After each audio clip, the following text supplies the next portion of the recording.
स्वागत है आप सभी का। आपके साथ मैं हूं स्वप्निल। बाड़मेर से बड़ी खबर है। नाबालिग का जबरन विवाह करवाने के मामले में बड़ा अपडेट है। एसपी दीपक भार्गव ने मामले में संज्ञान लिया है। आरोपी पर पॉक्सो एक्ट के तहत मुकदमा दर्ज किया गया है। दुष्कर्म के साथ अन्य गंभीर धाराओं में मुकदमा दर्ज हुआ है। पुलिस ने पीड़ित का मेडिकल करवाया है। पीड़ित की मां ने दलालों के साथ मिलकर विवाह करवाया था। तो बाड़मेर में 13 साल की नाबालिग लड़की को 5 लाख रुपए में बेचने का सनसनीखेज मामला सामने आया है। बच्ची ने पुलिस को बयान दिया, वो हैरान कर देने वाला था। नाबालिग पीड़ित के मुताबिक उसकी मां ने सोते समय अपहरण करवाया, फिर 22 साल बड़े व्यक्ति के साथ शादी कराकर बेच दिया। मां ने खुद को बचाने के लिए पिता का कर्ज चुकाने की दलील दी थी। फिलहाल पुलिस ने 4 नामजद और अन्य लोगों के खिलाफ गंभीर धाराओं में मामला दर्ज कर सभी एंगल से जांच शुरू कर दी है।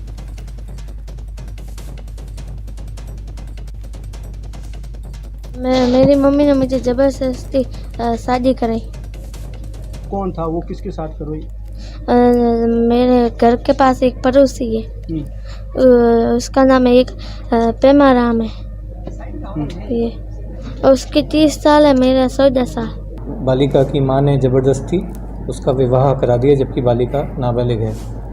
वो 5वीं कक्षा में पढ़ती है। बालिका से मैंने भी बात की थी तो वो छोटी है, बच्ची है, और बता रही है कि हाँ उसकी मां ने उसका जबरन शादी करवाई है।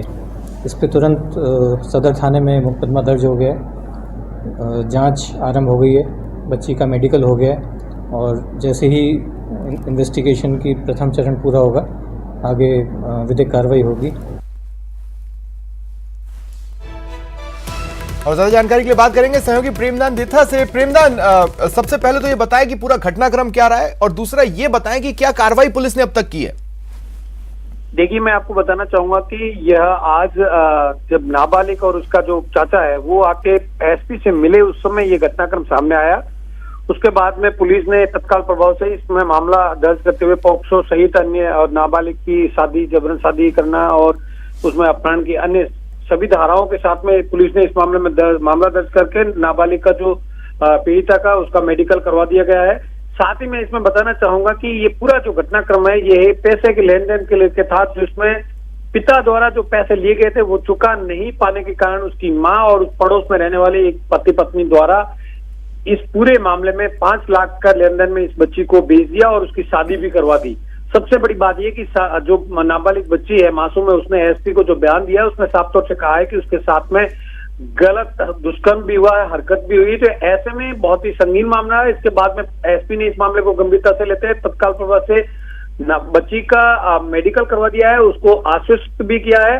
साथ ही इस मामले की जांच शुरू की, क्योंकि इसमें सबसे एक्यूज जो है उसमें मां का नाम आ रहा है, साथ ही साथ उसके परिवार के अन्य लोगों के नाम में आ रहे हैं। ऐसे में पुलिस पूरे मामले की जांच पड़ताल में जुट चुकी है। जी स्वप्निल, क्या कोई भी गिरफ्तारी अब तक? देखिए, अभी तक मेडिकल हुआ है अभी बच्ची का, क्योंकि आज दोपहर बाद का ही ये घटनाक्रम सामने आया है। बच्ची ने जो मामला दर्ज कराया वो 20 तारीख की रात्रि को, 20 अप्रैल की रात्रि की घटना बताई गई है। तो ऐसे में पुलिस ने सबसे पहले जो प्राथमिकता होनी चाहिए कि उसकी नाबालिग का मेडिकल करवाया गया है। बच्ची अब ठीक ठाक है, कोई उसमें नहीं है। उसके साथ ही पुलिस ने इसकी जांच शुरू कर दी है। तो बयानों के आधार पे इसमें क्या वास्तविकता क्या हुई है क्या नहीं हुई इसकी जांच शुरू कर दी है पुलिस ने। तो अभी तक गिरफ्तारी नहीं हो पाई है। जी स्वप्निल, तो फिर फिलहाल अभी इस बच्ची को कहां पर रखा गया है? देखिए, इसको सीडब्ल्यूसी को पेश किया गया है। सीडब्ल्यूसी इस मामले में तय करेगी कि बच्ची को उसके चाचा को सुपुर्द किया जाए या फिर बच्ची को सीडब्ल्यूसी के कस्टडी में रखा जाए, क्योंकि मासूम है, 13 साल की है। और सबसे महत्वपूर्ण इसमें जो घटनाक्रम है कि मां के ऊपर आरोप लगे हैं। तो ऐसे में जो चाचा लेके आया था तो बच्ची चाचा के साथ में सहज थी और उसने एसपी को जिस तरीके का बयान दिया है उससे ये लगता है कि अगर बच्ची रजामंदी हुई और सीडब्ल्यूसी ने चाहा तो उसको चाचा के पास सुपुर्द किया जा सकता है, अन्यथा अभी सीडब्ल्यूसी को सुपुर्द किया गया है। जी सुपुर्द। चलिए, शुक्रिया तमाम जानकारी के लिए।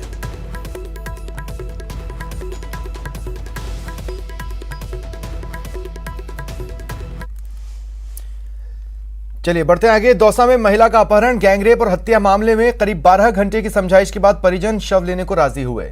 इस दौरान दौसा कलेक्टर कमर चौधरी ने अस्पताल में जाकर परिजनों और ग्रामीणों से बात की। कलेक्टर ने भरोसा दिलाया कि आर्थिक पैकेज के लिए सरकार के पास प्रस्ताव भेजेंगे और निष्पक्ष जांच कराएंगे। वहीं पुलिस ने मामले के मुख्य आरोपी कालू मीणा को गिरफ्तार कर लिया है। 3 अन्य संदिग्ध भी पुलिस की हिरासत में हैं।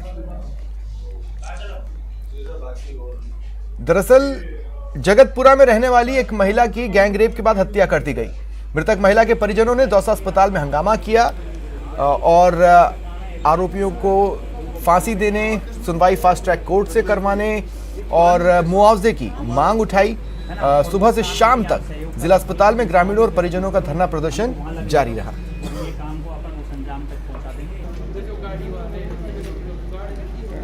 पुलिस के मुताबिक अपने पीहर दौसा के लिए निकली महिला अपराधियों के चंगुल में फंस गई। लिफ्ट देने के नाम पर उसके साथ गैंग रेप हुआ, फिर अपराधियों ने हत्या कर शव को 150 फीट गहरे कुएं में फेंक दिया।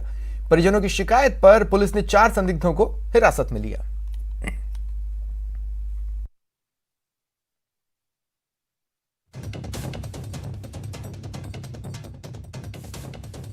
मांगे तो आपको मालूम है, सुबह से वही चल रही थी भी निष्पक्ष कार्रवाई हो, त्वरित कार्रवाई हो, सख्त कार्रवाई हो वो, और उसके अलावा जो पीड़िता है उसके परिजन की आर्थिक स्थिति देखते हुए जो भी अधिक से अधिक मदद दिलवाई जाए। श्रीमान कलेक्टर साहब आए थे, उन्होंने उनको समझाइश करी और नेचुरली त्वरित कार्रवाई और न्यायिक कार्रवाई जो है सख्त हो, इसके लिए तो हम पहले से ही कटिबद्ध हैं। मामले में बीजेपी सांसद जसकौर मीणा ने सरकार पर सवाल खड़ा करते हुए कहा कि पूरे राजस्थान की स्थिति खराब है, महिला अपराध बढ़ रहे हैं। दौसा जिले में 3 मंत्री होने के बावजूद भी महिलाएं सुरक्षित नहीं हैं। 3 साल से देखते आए हैं, महिलाओं की न सुरक्षा है, न महिलाओं के प्रति संवेदनशीलता है, और इस सरकार ने जिस तरह से महिलाओं पर होने वाले अत्याचारों के प्रति अनदेखी कर रखी है, मैं घोर निंदा करती हूँ।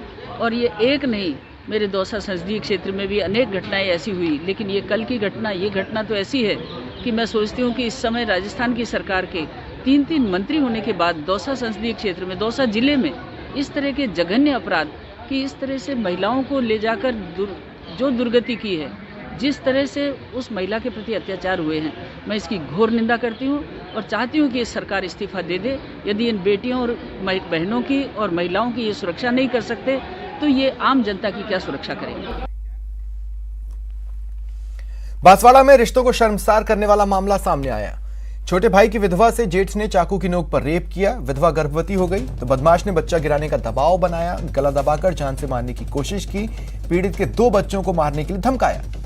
पीड़ित बच्चों के साथ पीहर आ गई। उसने एक बेटे को जन्म दिया जिसकी मौत हो गई। सोमवार को विधवा अपने 2 बेटों के साथ मरा हुआ नवजात गोद में लेकर बांसवाड़ा एसपी के पास न्याय मांगने पहुंची।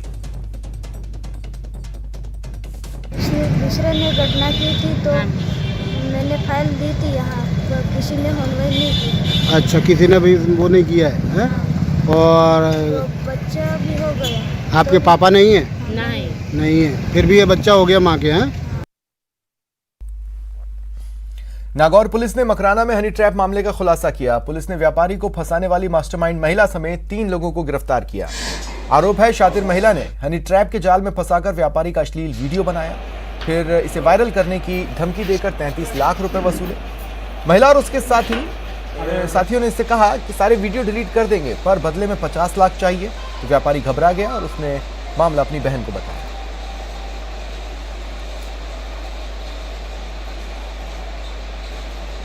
इस घटनाक्रम के संबंध में हमने तुरंत जो है मुकदमा दर्ज किया और प्रकरण दर्ज करके त्वरित कार्रवाई करते हुए इसके संबंध में तकनीकी सहायता से पूरा अनुसंधान करके और ये इसका मालूमात किया कि वास्तव में ये घटनाक्रम सही है या नहीं है।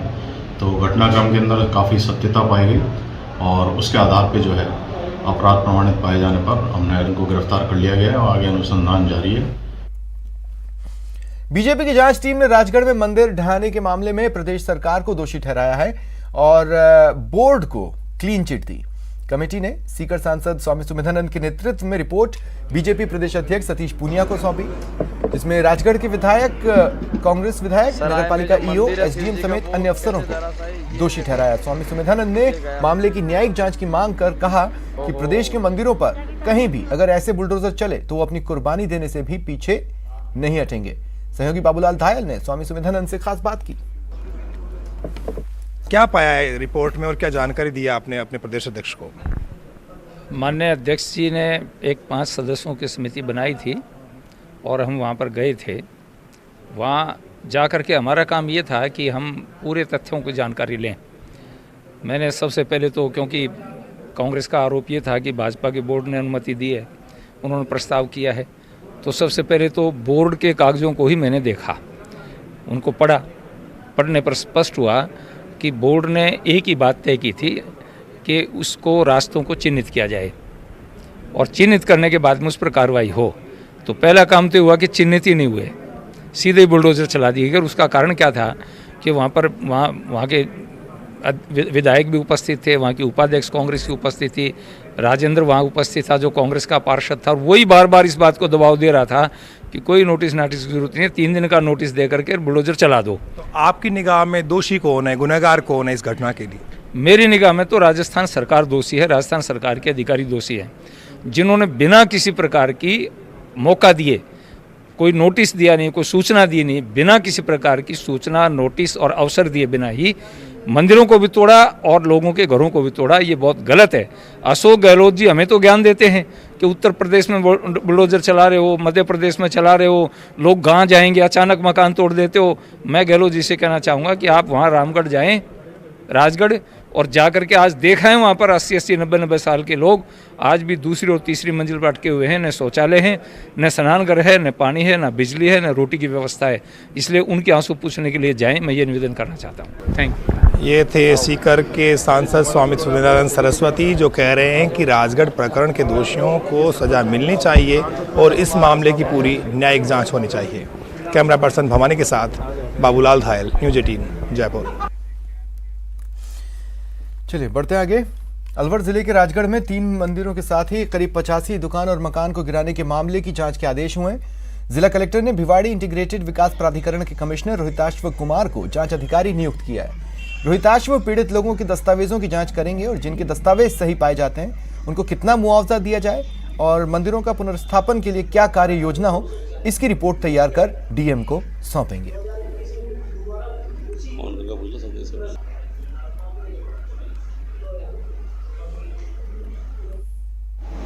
जितने भी दुकान है, घर है या मंदिर हैं, उन सभी का किस तरह से रिहैबिलिटेशन किया जाए या पुनर्स्थापन किया जाए, उस दिशा में सही तरीके से कानूनन रूप से प्रक्रिया अपनाते हुए आगे की कार्रवाई करने के लिए हमने बीडा कमिश्नर को नियुक्त किया और यहीं पे स्टेशन किया है। वो इस संबंध में निश्चित रूप से सारी चीज़ों का ध्यान रखते हुए पॉजिटिव, सकारात्मक कोई रिजल्ट ले।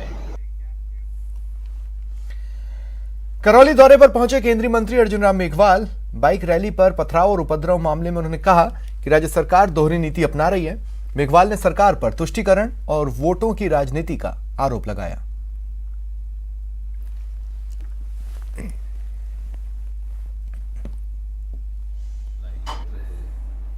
हमारे जिले के प्रभारी, उनके सबके साथ जब बैठक हुई थी तब ये विषय आया था। उसमें कई एजेंसियों के नाम आए हैं, उन पे निश्चित रूप से परीक्षण जहाँ जहाँ जरूरी होगा वहाँ होगा। हाँ, रेलवे का मुद्दा भी आज था, उस पे एमपी साहब भी प्रकाश डाल सकते हैं, लेकिन जैसा मुझे जानकारी मिली मीटिंग में, पिंक बुक में राशि भी स्वीकृत है, मतलब हम आगे बढ़े हैं, लेकिन शुरुआत किस दिशा से करें उसके लिए वन विभाग के कुछ इशू है। 2 तारीख से आप सब लोग मीडिया के बंधु इस चीज़ के गवाह हैं कि रात को 12 बजे से हमने कलेक्ट्रेट खुलवा के किस तरीके से अधिकारियों के साथ मिलकर निष्पक्ष रूप से कार्रवाई की मांग की, निर्दोष लोगों को बचाने की कोशिश की। लेकिन कांग्रेस की गहलोत सरकार निर्दोषियों को फंसाने का काम यहाँ पुलिस और प्रशासन के द्वारा नाजायज दबाव देकर कर रही है और जो दोषी हैं उनको पकड़ने के बजाय उनको खुली छूट और संरक्षण देने का काम यहाँ के मुख्यमंत्री अशोक गहलोत जी के नेतृत्व में यहाँ का पुलिस विभाग और प्रशासन कर रहा है। राजस्थान के मुख्यमंत्री अशोक गहलोत अपने निजी दौरे पर मुंबई पहुंचे हैं। सीएम के साथ उनकी पत्नी सुनीता गहलोत भी हैं। सीएम रूटीन हेल्थ चेकअप को लेकर मुंबई पहुंचे। मुंबई एयरपोर्ट पर सीएम का स्वागत जालोर के सांचौर नगर पालिका अध्यक्ष नरेश सेठ ने किया। सीएम गहलोत इससे पहले भी हेल्थ चेकअप के लिए मुंबई गए थे, जहां उन्होंने चिकित्सकों से सलाह ली थी। इस बार भी ये उनका निजी दौरा है, जिसमें वे विशेषज्ञ चिकित्सकों से मिलेंगे, हेल्थ चेकअप कराएंगे।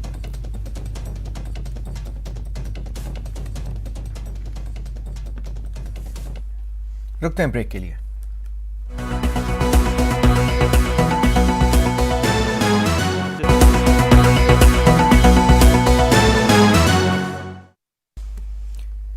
ब्रेक के बाद स्वागत है आप सभी का।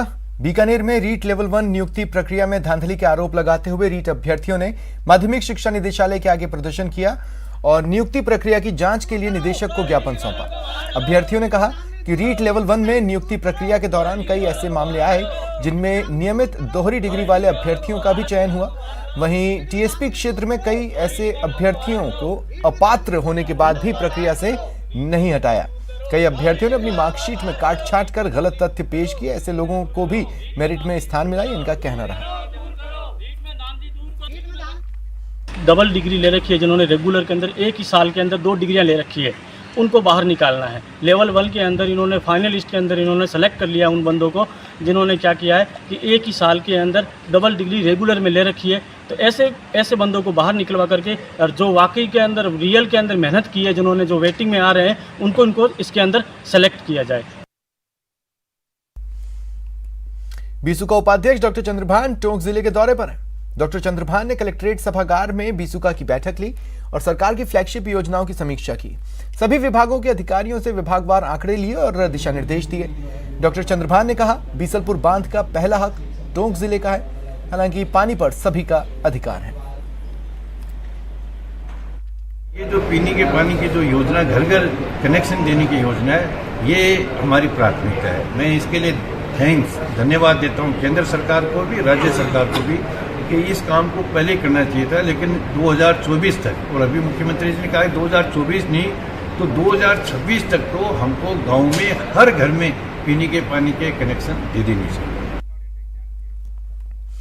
प्रदेश की महिला एवं बाल विकास मंत्री ममता भूपेश 2 दिवसीय उदयपुर यात्रा पर हैं। मंत्री ममता भूपेश ओटीएस सभागार में बाल अधिकारिता विभाग की संभाग स्तरीय कार्यशाला में शिरकत की।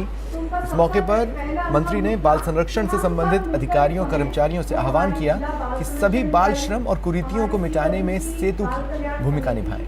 महिला और बाल विकास मंत्री ने कहा, मुख्यमंत्री गहलोत ने हमें जो महत्वपूर्ण जिम्मेदारी दी उसे सभी मिलकर करेंगे तो विकसित राजस्थान का उद्देश्य पूरा होगा।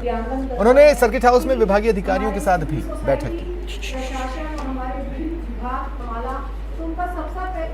क्योंकि उदयपुर संभाग की जो समस्याएं हैं, चाहे यहाँ पे बच्चों को माइग्रेट करके बाहर ले जाने की बात हो, चाहे यहाँ बाल विवाह की बात हो, आदिवासी अंचल में बहुत सी ऐसी समस्याएं हैं जो चाइल्ड लेबर की, अर्ली मैरिज की या फिर और तरह की समस्याओं की, तो उनको सबको यहाँ पर आके मैंने व्यक्तिशः सुना है और हमारा प्रयास रहेगा कि इन समस्याओं को हम लोग दूर करा पाएँ, राजस्थान को एक सुरक्षित राजस्थान बना पाए और इस विभाग को किस तरह से और स्ट्रेंथ दे पाए।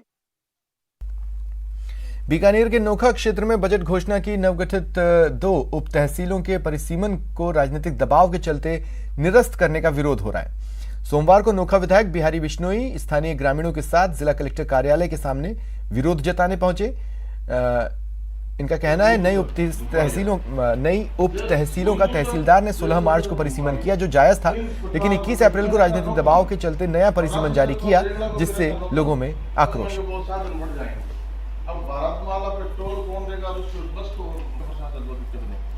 कलेक्टर ने कलेक्टर को आदेश किया कि दोबारा से इनकी रिपोर्ट भेजी जाए। कलेक्टर हमने वहाँ ज्ञापन भी दिया एसडीएम के नाम मार्फत कलेक्टर के नाम का। कलेक्टर महोदय ने यहाँ से आदेश करके दोबारा तथ्यात्मक रिपोर्ट भी मांगी, लेकिन नौका तहसीलदार और नौका प्रशासन इतना हठधर्मी हो चुका है तो उसको जनता के सुविधा से कोई सरोकार नहीं है। वो अपनी बात को जायज ठहराने के लिए कुतर्क कर रहा है, तर्क तो दुनिया देती है, लेकिन कुतर्क करते हुए गलत रिपोर्ट पेश कर रहा है, गलत तथ्यात्मक रिपोर्ट पेश कर रहा है, जन भावना का। फिलहाल इतना ही, नमस्कार।